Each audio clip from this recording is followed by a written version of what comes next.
Poster लग गए हैं अब की बार 400 पार। नहीं नहीं, गलत गलत पोस्टर है, मैं विरोध कर रहा हूँ उसका। अब की बार 543 पार। 143 किसके लिए छोड़ रहे हैं?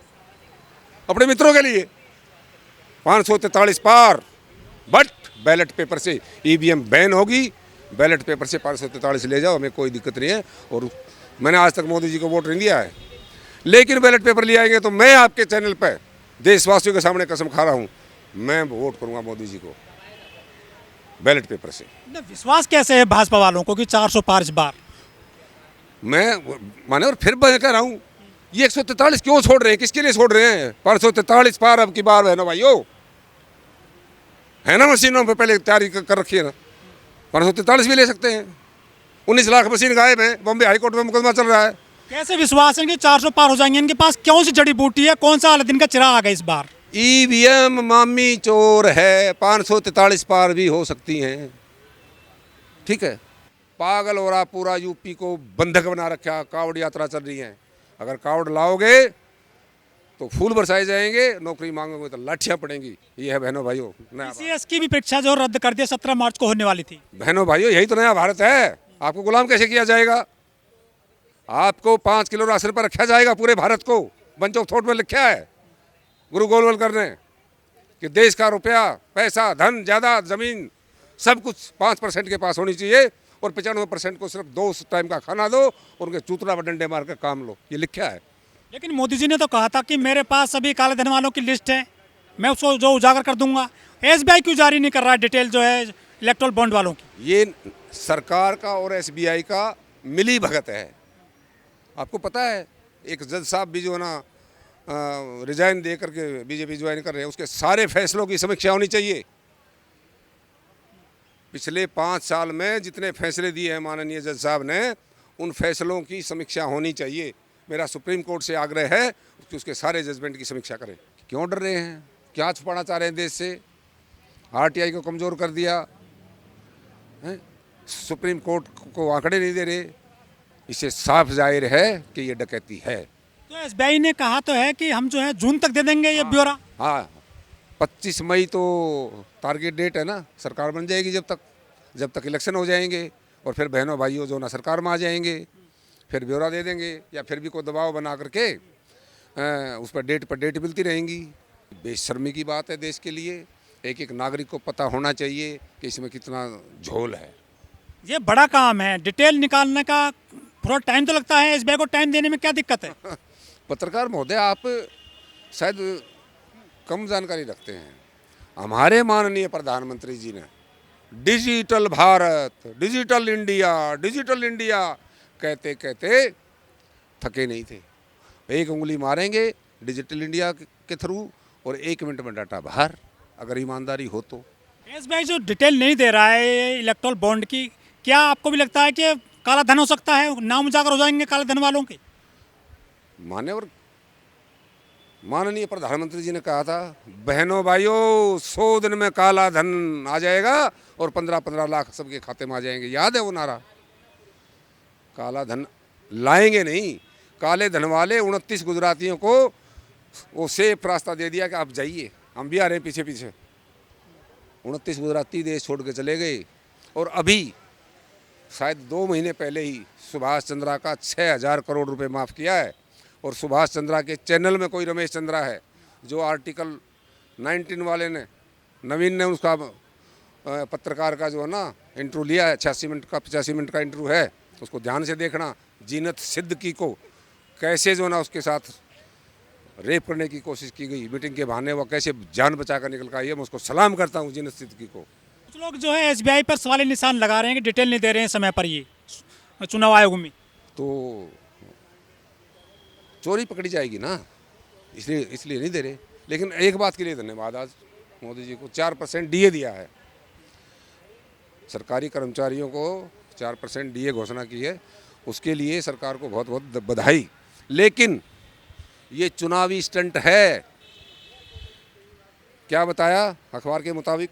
अखबार में है 68 लाख पेंशनर और 50 लाख सेवा करने वाले कर्मचारी, ये आंकड़ा लगभग बराबर रहता था। अगर 68 लाख पेंशनर हैं तो 60 लाख या 65 लाख तो कर्मचारी होने चाहिए थे। करोड़ों सीटें खाली पड़ी हैं, बिल्कुल किसी को नौकरी नहीं देनी। देखो पेपर लीक कैसे हुआ यूपी में, कमा गया ना अरबों रुपए। ये डकैती है। जब ये पास किया था ना कि हम चंदा तो लेंगे लेकिन इलेक्टोरल बॉन्ड के थ्रू लेंगे और किसी को बताएंगे नहीं, जब ये पार्लियामेंट में पास किया था ना, मैंने उसी दिन बोला था कि ये देश की सबसे बड़ी डकैती साबित होगी और वो डकैती साबित हो रही है। डकैती कैसे कह सकते हैं इसको? हाँ, चोरी से धन लेना डकैती है और क्या है ये? वो तो खरीदते हैं बॉन्ड एसबीआई में, जो स्टेट बैंक ऑफ इंडिया है। आपको पता है बॉन्ड क्या है? 3 आदमियों को पता है, स्टेट बैंक को पता है। मैंने लिया है आपसे 20 करोड़ का बॉन्ड, आपने मुझे दे दिया, मैंने जाकर पार्टी कार्यालय में दे दिया नड्डा जी को, बॉन्ड वापस आपके पास आ गया और वो आरजीटीएस से पैसे उनके खाते में चले गए। लेकिन एक बात के लिए आज मोदी जी का धन्यवाद करूंगा मैं। पहले तो आज महिला दिवस है, देश की समस्त महिलाओं को महिला दिवस पे हार्दिक बधाई। लेकिन बहुत हुआ महिलाओं का अपमान आपके मोदी सरकार। वो महिला तो 28 मई को जंतर मंतर पे घसीटी जा रही थी, रितु बैठी है 200 दिन से धरने पे।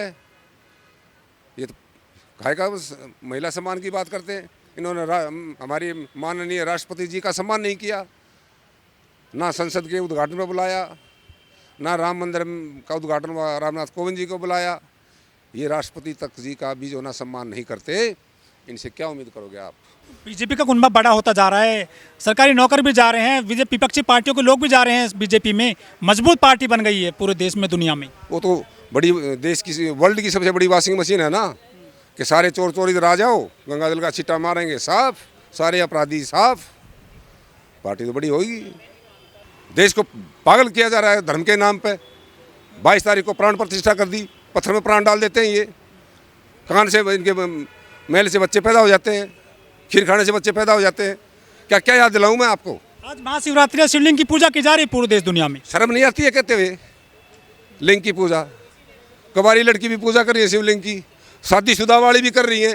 क्या वो दूसरा पति ढूंढेंगी? आस्था, अंधी आस्था है ये। बाबा साहब ने कहा था ये धर्म नहीं है, ब्राह्मणों का धंधा है। ठीक है, तो माननीय प्रधानमंत्री भी जो ना प्रधानमंत्री का काम कम करते हैं और पूजा में लगे रहते हैं 24 घंटे। धर्म को मजबूत कर रही है मोदी सरकार। हाँ, वो मैं कह रहा हूँ खूब करे अपने धर्म को मजबूत, लेकिन आर्टिकल 51A का भी तो ध्यान रखे ना, संविधान में लिखा है, उसका तो रोज उल्लंघन कर रहे हैं। अगर पूजा से काम चलता है तो फिर पीएम से रिजाइन करके एक बड़ा सा मंदिर पकड़ लें, राम मंदिर में बैठ जाए परमानेंट। पोस्टर लग गए हैं पूरे दिल्ली शहर में कि मोदी जी का 140 करोड़ लोगों का परिवार है। यार सुइया तक तो पैदा नहीं की मोदी जी ने, और पत्नी को छोड़ के भाग गया ये 140 करोड़ का परिवार। क्या वो किसान परिवार नहीं है जो बॉर्डर पर लाठियों से पीटे जा रहे हैं? मणिपुर जो है ना 10 महीने से चल रहा है, वो परिवार नहीं है। पहलवान बेटियां जो है ना 2-3 महीने बैठी रही, लाठियों से पीटा गया, उनको कुत्ते की तरह घसीटा गया, वो परिवार नहीं है। बहनों भाइयों, परिवार का दर्द वो समझेगा जिसने परिवार बनाया हो। 80 करोड़ लोगों को फ्री अनाज दे रही है मोदी सरकार, 5 करोड़ प्रति महीना। तो बड़े गर्व की बात है ये। वो आंकड़ा बढ़ के मान्यवर क्या 80 करोड़ 35 लाख हो गया है, नियर अबाउट 82 करोड़ होने वाला है। वर्ल्ड में डंका बज रहा है कि भारत में तो 82 करोड़ लोग जो ना भूखे नंगे हैं, उनके हाथ में कटोरा पकड़ा दिया सरकार ने। कितनी अच्छी बात है। बोलो मोदी मोदी बोलो, घर घर हर घर मोदी बोलो, घर घर मोदी। 25 करोड़ लोगों को गरीबी रेखा से जो है बाहर निकाल दिया मोदी सरकार ने। ये झूठे आंकड़े हैं, बड़ा विश्वास कर लेते हो आप। गरीबी में पूरे देश को झोंक दिया है, बेरोजगारी, महंगाई। मोदी गारंटी चल रही है। अरे टीवी पे कब्जा, अखबार पे कब्जा, गारंटी किसी बात की करवा लो। सच्चाई से ये गारंटियां कोसों दूर हैं। तो इसलिए देश के 90% लोगों से मेरी गुजारिश है कि अपने वोट का सही प्रयोग करें और जो पार्टी बीजेपी को हराए, ध्यान से दोबारा बोल रहा हूँ, ऑन रिकॉर्ड ऑन कैमरा, जो भी पार्टी बीजेपी को हराए उसे वोट करें देश का लोकतंत्र और संविधान बचाने के लिए।